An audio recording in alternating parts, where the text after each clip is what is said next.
Everyone दोस्तों, क्या आपका एरिका पाम का पौधा ख़राब हो रहा है, टिप्स चल रही हैं, पत्तियां सूख रही हैं, बिल्कुल भी ग्रोथ नहीं हो रही है, तो आप मेरा बताया हुआ ये तरीका फटाफट आजमा लीजिए, वरना आपका एरिका पाम का पौधा मर जाएगा। तो पूरा वीडियो देखिएगा, पूरा तरीका मैंने बताया है। तरीका आजमाते ही 4-5 दिनों में आपके पौधे की ग्रोथ एकदम से बढ़ जाएगी, बहुत ही अच्छा आपका पौधा हो जाएगा। जिनके पौधे ग्रोथ नहीं कर रहे हैं, हरे भरे तो लगते हैं लेकिन ग्रोथ नहीं कर रहे, उन्हें कौन सा तरीका आजमाना है वो भी मैं आज आपको बताने वाली हूँ। एवरीवन, कैसे हैं आप सब? Welcome back to my channel happy gardening with Neelakshi. तो आज मैं आपको बताऊंगी जो आपके पौधे सही हैं, जो ग्रोथ नहीं कर रहे, उनमें आपको कौन से काम अप्रैल में कर देने चाहिए। सबसे पहले अपने सभी पौधों की गुड़ाई कर लीजिए, क्योंकि जब दिसंबर और जनवरी चल रही होती है तो ये पौधे डोरमेंसी में चले जाते हैं, ग्रोथ कम कर देते हैं। और इनकी मिट्टी होती है, उन पर एक लेयर जैसी जम जाती है जो हवा और धूप को इनके पौधों तक नहीं पहुंचने देती। वैसे भी एक ये इंडोर प्लांट होता है, इसको धूप की बहुत कम ज़रूरत होती है, लेकिन सभी तरीके के प्लांट्स को धूप की ज़रूरत तो होती ही है। तो गुड़ाई कर दीजिए और 1 इंच तक की इनकी लेयर मिट्टी को हटा दीजिए। अब इसमें एक खाद आपको बना के देनी है। आपको 2 हिस्से गोबर खाद लेनी है, 1 हिस्सा लेना है आपको नीम केक, एक चम्मच आपको बोन मील लेनी है और 2 चम्मच आपको राख जो कि वुड ऐश होती है उसको मिला के बहुत ही अच्छा आपको खाद बना लेना है। मिक्स कर लीजिए पूरे अच्छे से, और जो आपने एरेका पाम में 1 इंच तक का मिट्टी का लेयर हटाया उसमें इसको भर देना है। इसके बाद ये एक ऐसा तरीका होता है जिससे आपको साल भर किसी भी तरीके की खाद देने की ज़रूरत नहीं पड़ती है। बीच बीच में बस लिक्विड फर्टिलाइज़र अपने पौधों को देते रहिए तो बहुत अच्छी ग्रोथ करेंगे। अब आपको उसके ऊपर एक मिट्टी की लेयर पतली बिछा के अच्छे से इन पौधों में वाटरिंग कर देनी है और 2-3 दिनों तक इन्हें शेड में रखिए। और उसके बाद इसे आप ऐसी जगह रखिए जहाँ मॉर्निंग की सनलाइट आती हो। तो आपके जो पौधे ग्रोथ नहीं कर रहे हैं उनकी ग्रोथ एकदम से बढ़ जाएगी। अब आपको मैं बता देती हूँ, जो एरेका पाम के पौधे आप नर्सरी से लेकर आए हैं उनके लिए आपको क्या करना है, जो आपके पौधे मरे ना और अच्छी ग्रोथ शुरू करें। तो ये मौसम ऐसा चल रहा है, इंडोर प्लांट्स लाइए और इन्हें शिफ्ट करिए। शिफ्ट करते समय आपको गर्मियों में थोड़ी सावधानी बरतनी होगी। जब भी कोई पौधा लाए इंडोर प्लांट का तो उन्हें 2-3 दिनों तक की ऐसे ही पौधों की छांव में रखिए ताकि वो एडजस्ट हो जाए आपके माहौल में। जब इनकी जगह बदलती है तो थोड़ा इन्हें टाइम लगता है एडजस्ट होने में। तो अब इनके जब शिफ्ट करिए तो पॉली बैग सावधानी से निकाल लीजिए। मिट्टी को थोड़ा गीला करके पॉली बैग निकालेंगे तो आसानी से निकल जाएगा। नीचे की मिट्टी हटा के इनके लिए एक बहुत ही अच्छा सॉइल मिक्सचर बनाइए, उसमें शिफ्ट कर दीजिए। सुबह या शाम में शिफ्ट करिए, क्योंकि बहुत तेज़ धूप होने लगी है तो सुबह 6 बजे या शाम को 7-8 बजे इन्हें शिफ्ट कर सकते हैं। इनके लिए जो पॉट लेने इंडोर प्लांट्स के लिए, क्योंकि इंडोर प्लांट्स में ज़्यादा वाटरिंग नहीं की जाती है, इसमें पानी नहीं रुकना चाहिए, तो नर्सरी में आपको ऐसे पॉट मिल जाएंगे जिसमें ड्रेनेज होल पहले से बने हुए होते हैं। उसमें थोड़े से आपको स्टोन्स वगैरह डाल के तभी पौधे को शिफ्ट करना है। मिट्टी में आप गोबर खाद जरूर मिलाइए। गोबर खाद ना हो तो वर्मी कंपोस्ट और कोकोपीट मिलाना बिल्कुल मत भूलें। इनका सॉइल मिक्सचर आपको कैसे बनाना है, आपको 2 हिस्सा गार्डन सॉइल लेनी है, 1 हिस्सा कोकोपीट और 1 हिस्सा आपको लेनी है वर्मी कंपोस्ट। वर्मी कंपोस्ट का हिस्सा आप बढ़ा भी लेंगे तो पूरे साल आपको खाद देने की ज़रूरत नहीं पड़ेगी। तो इंडोर प्लांट का सॉइल मिक्सचर इसी तरह से आपको बनाना है गर्मियों में।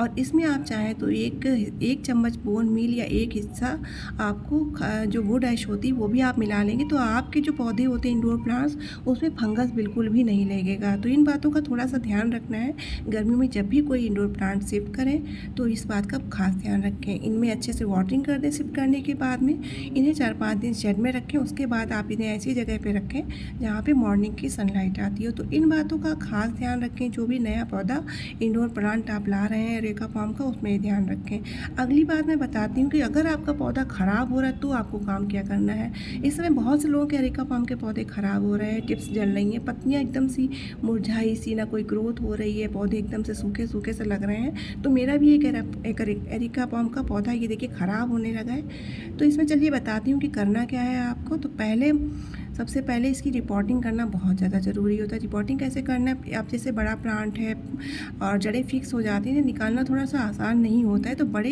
गमले से बड़े पौधे को कैसे निकालें, तो इसमें आपको क्या करना है, आधा घंटे पहले थोड़ा सा इसमें पानी भर दीजिए। पानी भरने के बाद आप देखेंगे इनकी जो मिट्टी होती है मॉइस्ट हो जाएगी, नम पड़ जाएगी। अब आपको करना क्या है, आधे घंटे के बाद आपको अपने पौधे को ऊपर से पकड़ना है और नीचे जो गमला होता है उसमें आपको पैरों को फंसा लेना है। और फंसा के जो पौधा मैंने पकड़ा, वो पौधे बहुत मजबूत होते हैं, तो सॉफ्ट अगर छोटा पौधा है उन्हें ध्यान से पकड़िएगा। और मजबूत है पौधा तो मैं इसे ऊपर की तरफ खींचूंगी। मिट्टी नम हो चुकी है तो बहुत ही आसानी से ये बाहर निकल आएगा। एक चीज़ आप देख रहे होंगे, इसमें मैंने टर्टल वाइन में लगाई हुई है। मैं गर्मियों में हमेशा इंडोर प्लांट जो छोटे छोटे रूट्स वाले होते हैं मल्चिंग के लिए लगा देती हूँ, ताकि इनमें ज़्यादा गर्मी ना पहुँचे और सूखे ना। ये मल्चिंग का काम करते हैं और आपका पॉट भी देखने में बहुत ही ज़्यादा खूबसूरत लगता है। तो छोटे पौधे जैसे कि पॉर्चलाका है, और ये तो इंडोर प्लांट होता है, इसलिए मैंने इंडोर प्लांट ही इसमें लगाया हुआ है। मल्चिंग का काम करता है, धूप तेज़ होती है तो पौधे का बचाव करता है, नमी बनी रहती है गर्मियों में आपके पौधे पे। तो मैंने पौधा निकाल लिया है। तो इस तरह से आप अगर मल्चिंग करना चाहते हैं तो ये ट्रिक बहुत अच्छी होती है। पॉट देखने में बहुत ज़्यादा खूबसूरत लगता है, नया पौधा भी एडजस्ट कर लेता है एक दूसरे पॉट में, मतलब एक पौधे में दो काम हो जाते हैं, दो पौधे लग जाते हैं। अब आपको करना क्या है, मेरे इस पौधे में मुझे लगता है फंगस लग चुका है। तो सबसे पहले तो मैं इसकी गार्डन सॉइल चेंज कर दूँगी, और इसमें देखिए मैंने पहले जितनी भी टर्टल वाइन लगी हुई थी उनको हटा लिया है। तो चलिए फटाफट इनमें से मिट्टी हटा लेते हैं। और इनकी रूट्स मैं देख रही हूँ थोड़ी सी काली काली सी दिख रही हैं, तो ऐसा लग रहा था कि रूट्स जो है गलने लगी हैं। सर्दियों में हम इन्हें कम धूप दे पाते हैं, वाटरिंग भी करते रहते हैं, तो इससे ये प्रॉब्लम हो जाती है। घबराए नहीं, इस पौधे को सही भी किया जा सकता है। इंडोर प्लांट होता है, परमानेंट प्लांट होता है। तो सबसे पहले जो इनके जो आसपास देखेंगे सूखी सूखी से, ये देखिए ब्रांचेस सी निकली हुई हैं, पत्तियाँ सी निकली, इन्हें पहले कैंची वगैरह से या हाथ से कट करके पूरी तरह से साफ़ कर लीजिए। ये फंगस लगने में बहुत ही ज़्यादा सहायक होती है, इन्हें नहीं हटाएंगे तो आपका पौधा पूरी तरह से ख़राब हो जाएगा। इन्हीं पत्तियों से ही फंगस लगना शुरू होता है। ये स्टेम होती हैं जो कि सूख जाती हैं, तो ये जो चटक कर बाहर से निकली हुई दिखाई पड़ती है, लेकिन इनका कोई काम नहीं रहता है। ये केवल एनर्जी खींचती रहती हैं पौधों की। तो इन्हें पूरी तरह से रिमूव कर लीजिए। जब इन्हें आप हटा लेंगे तो आप देखेंगे अंदर हरी हरी सी ब्रांचेस निकलेंगी पौधे की, वो सही ब्रांचेस होती हैं। इन्हें हटाना बहुत ज़्यादा ज़रूरी होता है। इन्हें अगर कवर रखेंगी हरी ब्रांचों को, तो हरी ब्रांचेस में बिल्कुल भी हवा और धूप नहीं पाती है, तो आपका पौधा बिल्कुल ग्रोथ बंद कर देता। इन्हीं के नीचे फंगस भी पैदा होने लगता है और आपके पौधे पूरी तरह से ख़राब हो जाते हैं। तो इनको रिमूव करने के बाद आप चीज़ देखेंगे, इसमें जो पौधे होते हैं अलग अलग से आपको दिखाई पड़ेंगे। तो ये एक ऐसा पौधा होता है जिससे आप कई सारे पौधे बनाकर तैयार कर सकते हैं, इनको अलग अलग भी कर सकते हैं। और ये देखिए मेरे पौधे में 3 पौधे बनकर तैयार हो चुके हैं। तो जब भी एरेका पाम का पौधा शिफ्ट करें, अगर आप इन्हें अलग अलग शिफ्ट करना चाहते हैं तो अलग अलग पौधे शिफ्ट कर सकते हैं, जिससे इनकी ग्रोथ भी बढ़िया होती है। और एक पौधे से आप 3 पौधे या 4 पौधे, जब भी जितने भी हों आपके पास, उतने तैयार कर सकते हैं। देखिए मैंने एक पौधा तैयार कर लिया है।